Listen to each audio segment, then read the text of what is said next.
Hello అండి, అందరికీ నమస్కారం. Welcome to Sreelu smart and simple. ఈరోజు మన రెసిపీ వచ్చేసి చికెన్ ఫ్రై అండి. ఈ ఫ్రైని నేను ఈజీ వేలో టేస్టీగా ఎలా చేసుకోవచ్చో చెప్పబోతున్నాను. తప్పకుండా వీడియో చివరి వరకు చూడండి. ముందుగా నేను ఇక్కడ 3/4 కేజీ చికెన్ని శుభ్రంగా కడిగి ఓ గిన్నెలోకి తీసుకున్నాను. ముక్కలన్నీ ఇలా మీడియం సైజులోనే ఉండాలి. దీనిలో 1 టీ స్పూన్ అల్లం వెల్లుల్లి పేస్టు, 1 టీ స్పూన్ ఉప్పు, 1/2 టీ స్పూన్ పసుపు కూడా వేశాను. వీటితో పాటుగానే 1 నిమ్మకాయ రసాన్ని కూడా పిండుకుంటున్నాను. ఇవన్నీ కూడా ముక్కలకి పట్టేలాగా బాగా కలుపుకుని అరగంట పాటు పక్కన పెట్టుకోవాలి. నిమ్మకాయ లేకపోతే 3 టేబుల్ స్పూన్ల వరకు పెరుగునైనా తీసుకుని అలాగే కలుపుకోండి. హాఫ్ అన్ అవర్ తరువాత చికెన్ గిన్నె పొయ్యి మీద పెట్టుకుని మధ్య మధ్యలో కలుపుతూ బాగా ఉడికించుకోవాలి. ఇలా ఉడుకుతున్నప్పుడే చికెన్లోని వాటర్ అంతా ఇలా బయటికి వస్తుంది. ఆ వాటర్లోనే చికెన్ అంతా కూడా బాగా ఉడికించుకోవాలి. ఉడికించే చికెన్లో ఆయిల్ కానీ వాటర్ కానీ అస్సలు వేయకూడదు. కానీ ఇక్కడ చూసారా, మనం తీసుకున్న చికెన్లో ఫ్యాట్ ఎక్కువగా ఉండి అది కరిగి ఇలా ఆయిల్ లాగా మారింది. చికెన్ అంతా ఉడికి ఇలా అవ్వడానికి 10-15 నిమిషాలు సరిపోతుంది. ఇప్పుడు ఈ గిన్నెని తీసి పక్కన పెట్టి బాండీని పొయ్యి మీద పెడుతున్నాను. దానిలో 2 టేబుల్ స్పూన్ల ఆయిల్ వేసి వేడైన తర్వాత 4 యాలకులు, 2 దాల్చిన చెక్క ముక్కలు, 5-6 లవంగాలు కూడా వేస్తున్నాను.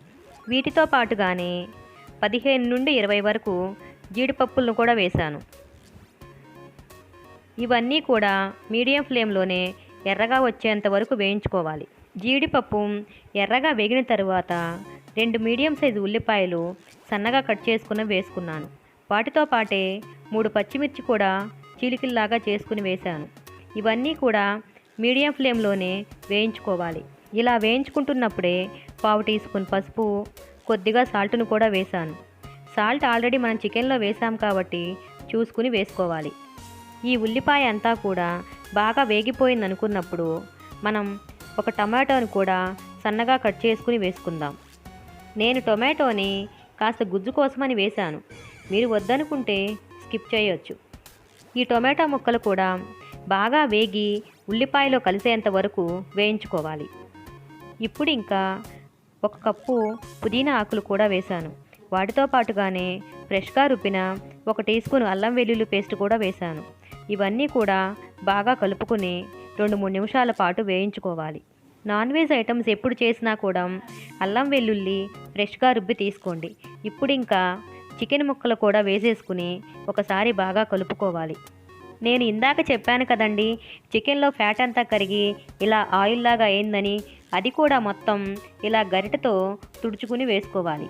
ఆ గుజ్జును కానీ ఆయిల్ని కానీ అస్సలు వేస్ట్ చేయకుండా వేసుకోండి.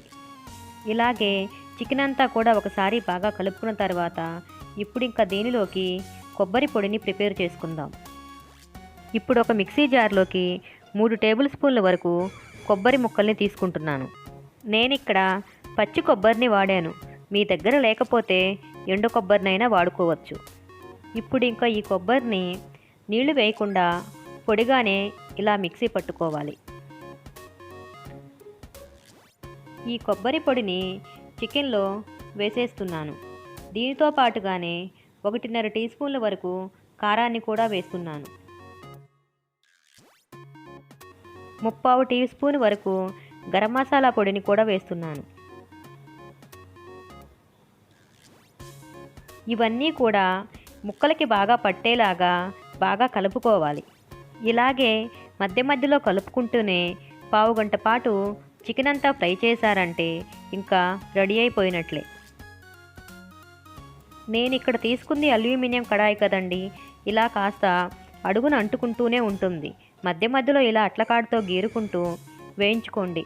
ఆ గుజ్జును మాత్రం అస్సలు వేస్ట్ చేయకండి. చాలా టేస్టీగా ఉంటుంది రైస్లోకి. అంతేనండి, ఎంతో టేస్టీగా ఉండే చికెన్ ఫ్రై రెడీ అయిపోయింది. ఈ chicken fry rice, chapati, dosa ఇలా దేనిలోకైనా కూడా చాలా బాగుంటుంది. ఇక ఈ చికెన్ని సర్వింగ్ ప్లేట్లోకి తీసి సర్వ్ చేసుకుందాం. ఈ చికెన్ రెసిపీ మీకు నచ్చిందా అండి?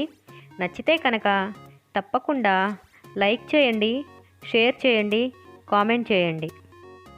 మన ఛానల్ని ఫస్ట్ టైం చూస్తున్న వాళ్ళు కింద రెడ్ కలర్లో ఉన్న సబ్స్క్రైబ్ బటన్ని ప్రెస్ చేసి పక్కనే ఉన్న బెల్ ఐకాన్ని యాక్టివేట్ చేసుకోండి. Please support me. Thank you for watching.